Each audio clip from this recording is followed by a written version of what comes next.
Good morning, good afternoon, good evening, and welcome back to the Thai Expat Daily Show. I'm your host, Kieran Mack, as always, and delighted you've been able to tune in yet again for another show. Now, before we do get started, don't forget to like this video, subscribe to the channel, and ring that notification bell so that YouTube will let you know when the next show is available on the platform. Now, if you want to support the show, the best way to do it is just simply become a channel member. All the details are down below in the description, and it's as simple as clicking join.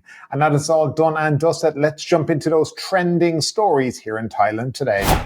More than 100 tour operators are at risk of breaking the law due to the use of nominee or price dumping strategies. Additionally, new fraudulent tactics are emerging, offering cheap tours disguised as direct sales or multi-level marketing schemes, as reported by the Tourism Department. Now, Jaturan Pasuanit, Director General of the department, stated that while the number of suspected illegal tour companies is relatively small compared to the 13,000 licensed firms nationwide, their operations could cause significant harm to Thai tourism. Most of the income from these operations flows overseas instead of benefiting local businesses. The department had previously revoked the license of 10 tour companies for being nominee businesses and investigated 30 companies, according to Mr. Jaturan. He mentioned that those convicted were mainly large operators who hired illegal foreign tour guides. These companies are now under further investigation to examine their sales and transaction records, focusing on their use of networks and price dumping strategies. The department aims to complete the examination of all suspected companies by the end of this year. He noted that some companies have not registered for a tour license or are no longer operating via nominees. Instead, they pose as overseas direct selling and multi-level marketing companies that organize meetings and incentive trips to Thailand. For example, these companies might offer a cheap membership fee to Chinese tourists, including a free 4-day trip. During these business trips, members are taken to specific shopping sites within the company's network, where they are pressured to buy products and souvenirs. Illegal companies profit from commission fees from these venues. Now, Mr. Jaturan stated that these actions are equivalent to selling illegal tour packages without a tour license. A special joint operations centre has recently been established, involving 6 governmental agencies to crack down on illegal tour businesses. Despite some false accusations, the centre continues to receive constant complaints. Now, the Honorary Secretary General of the Association of Thai Travel Agents remarked that the rise of these illegal tours has significantly impacted licensed inbound tour operators, causing them to lose a substantial market share to their cheaper packages. This issue also threatens the government's 3.5 trillion baht tourism revenue target, as low packages prices and financial circulation mainly benefit foreign networks. Mr. Adit urged the government to take legal action against these suspects to ensure that the local economy benefits most from the visa-free scheme for 93 countries, which will start this month. The House Committee deliberating the amnesty bill is unlikely to include offences under the controversial Section 112 and 110 of the Criminal Code due to conflicting opinions among committee members regarding the sensitivity of these provisions, according to Nakorn Chamnong, the committee's secretary. Section 1110 states whoever commits an act of violence against the Queen or her liberty, the heir apparent, or his liberty, or the regent, or his or her liberty, shall be punished with imprisonment for life or imprisonment of 16 to 20 years. Section 112, also known as the Lèse Majesté Law, concerns offences related to defaming, insulting, or threatening the king, the queen, the heir apparent, or the regent.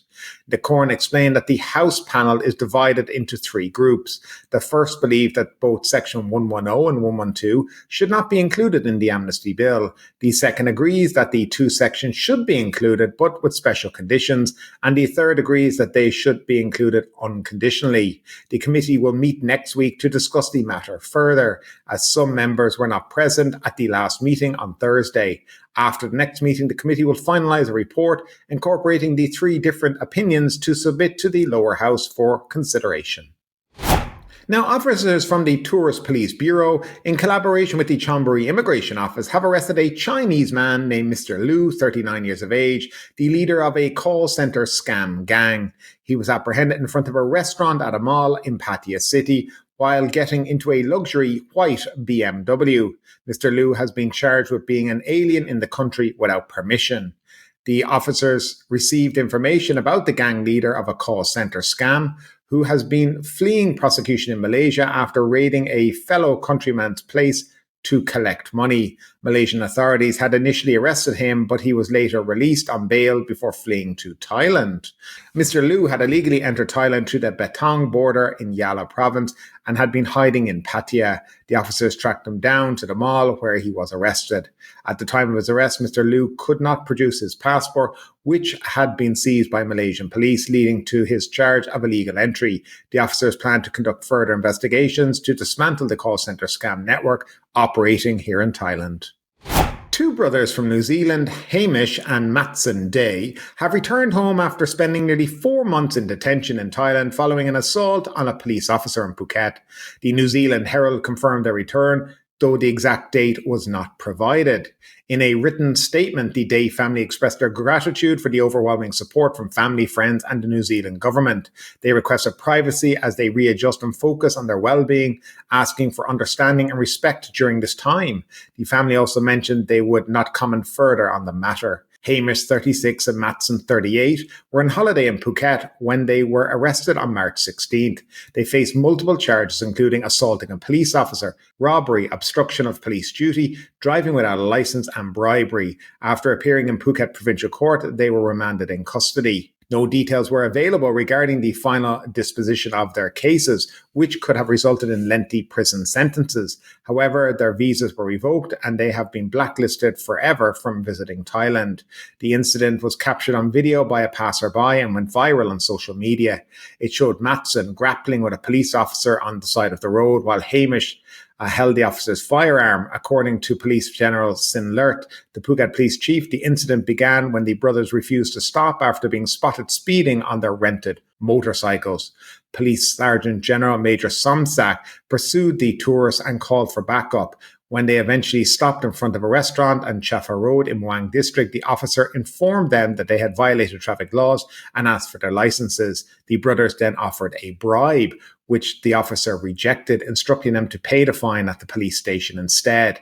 As the brothers walked towards their motorcycle, Police Lieutenant General Major Somsak took their pictures with his mobile phone, which angered them. One of the brothers then attacked the officer, wrestled him to the ground, seized his gun, and handed it to his brother. During the struggle, the gun fired once, but no one was hit. The backup team arrived shortly after and prevented the situation from escalating further. I guess this is one of those cases where you just kind of roll your eyes in the air and go, this is Thailand. But the Day brothers' actions were not only reckless, but also indicative of a deeper issue, a perceived sense of entitlement and impunity that some tourists exhibit when visiting foreign countries. Now, Thailand, like many other nations, has strict laws and regulations designed to maintain public order and safety. Disregarding these laws, particularly in such a flagrant manner, not only endangers the individuals involved, but also tarnishes the reputation of tourists and expatriates in general.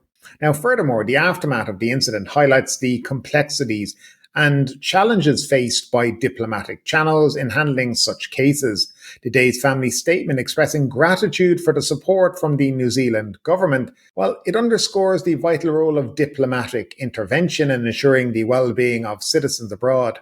However, it also raises questions about the balance between offering support and holding individuals accountable for their actions. The lack of detailed information on the final disposition of the Day brothers' case leaves room for speculation and, well, ultimately concern.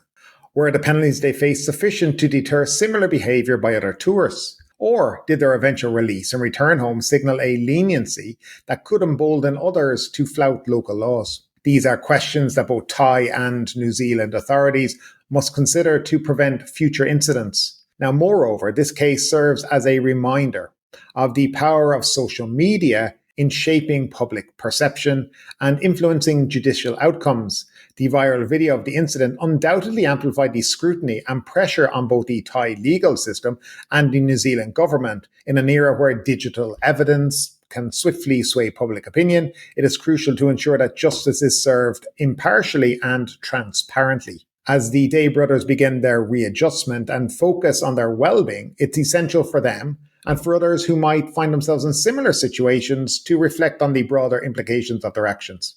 Respect for the law is not just a legal obligation, but a fundamental aspect of responsible citizenship, both at home and abroad. In conclusion, well, the case of Hamish and Matson Day is a stark reminder of the importance of respecting local laws, the potential consequences of failing to do so, and the critical role of diplomatic and judicial systems in addressing such incidents. It serves as a lesson not only for the Day brothers, but for all international travellers. The privilege of travel comes with the responsibility to adhere to the laws and customs of, well, the host country. But with all that, I'd love to know what you think about this case, and do you think it was handled correctly or not? Comments down below in the comment section, as always. So as we conclude today's episode, I want to invite you to share your thoughts in the comments below. This show isn't just about delivering news, it's about fostering a conversation. Your insights and perspective matter to me. So keep the dialogue alive, like this video, subscribe to our channel, and share it with others. Your support means the world to us. I'm Kieran Mack. You've been tuning in to the Thai Expat Daily Show. Until next time, take care and stay engaged.